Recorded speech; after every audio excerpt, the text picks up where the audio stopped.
Well, we're back. Minneapolis resident Lorna Landvik made her debut as a novelist in 1995. I have to say, with a critically acclaimed book called Patty Jane's House of Curl. Isn't that a great title?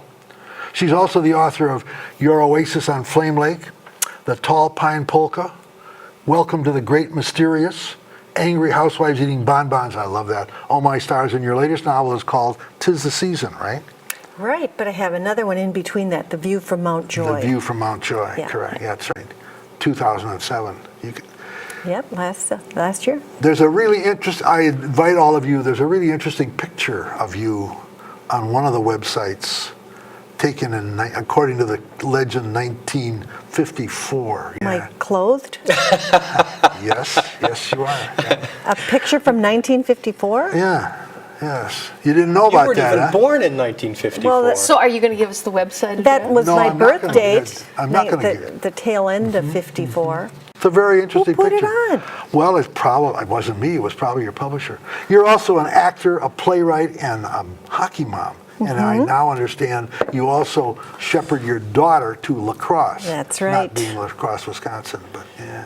Right, the net lacrosse. Right. All right, first question. There was a time not many years ago when you were in Hollywood, Yeah. working in comedy clubs with people like Robin Williams. Chucked all that for novels and life in Minnesota. Why? Because I knew one day there was going to be a show hosted by 3 mystery writers, and I wanted to get in on it. What a stellar answer. Well, You're our Why? favorite guest. You can even take your cup home. Thank you. Oh, wait a minute now. The budget isn't that big.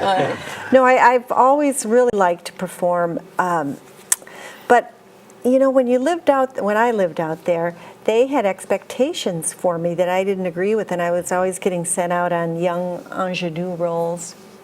I'd love to be sent on a young ingenue role now, but that wasn't what I like to do. I like to play the comic roles or the character parts. So I thought I could do what I want to do probably a little easier in Minneapolis with all our theaters, and have really had a lot of fun working with Dudley Riggs and then offshoot companies from that, and it did make me settle down and concentrate on my writing, being back here, which is really what I wanted to do the most. Where do your titles come from? You know, they come with the 2 characters who begin a book. Do they come first? Yeah, they come with them. Okay. When Patty Jane's House of Curl, the 2 characters came into my head, Patty Jane and her sister Harriet, and boom, the title was there. So, you know, I could very astutely figure out it had something to do with the beauty salon, because I need those little guiding stars, which the titles turn out to be. When Your Oasis on Flame Lake came into my head, I for a moment I thought, huh? And then I knew right away it was a nightclub in a guy's basement. That's what he called it. A nightclub in a guy's basement. Yeah. I heard you tell a story once about Welcome to the Great Mysterious and your publisher's response to that title. Well, the original title was "Hey Pal," because it's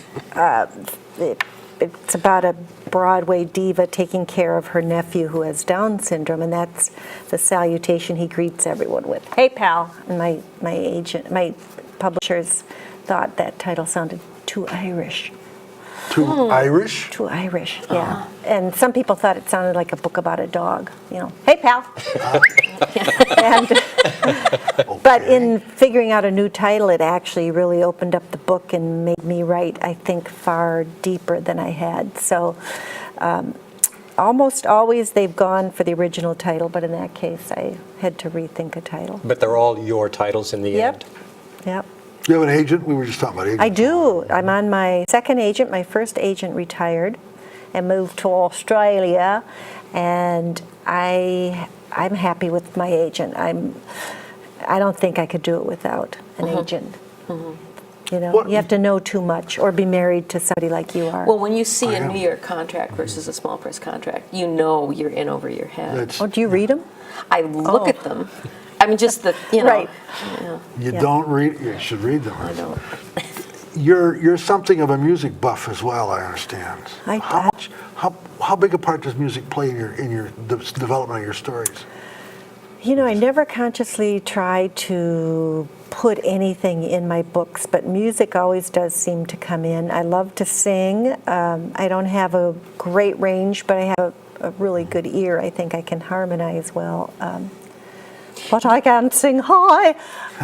Do you listen to music to put you in a mood or to help create? You know, I don't. Okay. A lot of times I'll just be singing in the day, but I don't have specific, CDs that I listen to. I know a lot of people have certain types of music they like. You're a mom. I mean, you have to fulfill all the responsibilities of being a parent. When Do do you I? get? Yeah. Oh, shoot, I knew I was forgetting Well, something. you must have a very supportive spouse. When in fact, do you get your writing done?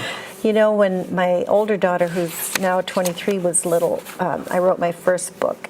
And I just learned I'm not going to have a perfect place and a perfect time to write because I am this kid's mother. And so I would write in the kitchen while she was playing, 2 feet away from me. I just learned that I have to write with distraction. 'Cause So I- you learned concentration and discipline. So when you had the opportunity, you wrote, and you could write even though other things were going on around you. Yeah, the only place I get distracted in, funnily enough, are libraries, because I used to go to libraries knowing that they would be a sanctuary and they'd be quiet, and now they're not anymore. Now they talk like this, and and it's so loud I can't stand it. Yeah. I You're can take. showing your age. I probably shouldn't say that. Well, you already announced my age. That photograph, 1974. Right, That's 74, yeah, my that's right. birth. Yes. I don't think Look that's that what I said. How much of your family is in the books you write? Consciously, I don't see them. Unconsciously, who knows? Although in my first book, when I finished, I thought, oh man, this Norwegian mother-in-law reminds me a lot of my mom. And my book, Oh My Stars, the main character's life takes place in the Great Depression. And when I finished it, my mother died before she got to read that. And I don't know why, but the forces were with me, and it seems that she is so tied to that character without me knowing that she wasn't going to be here.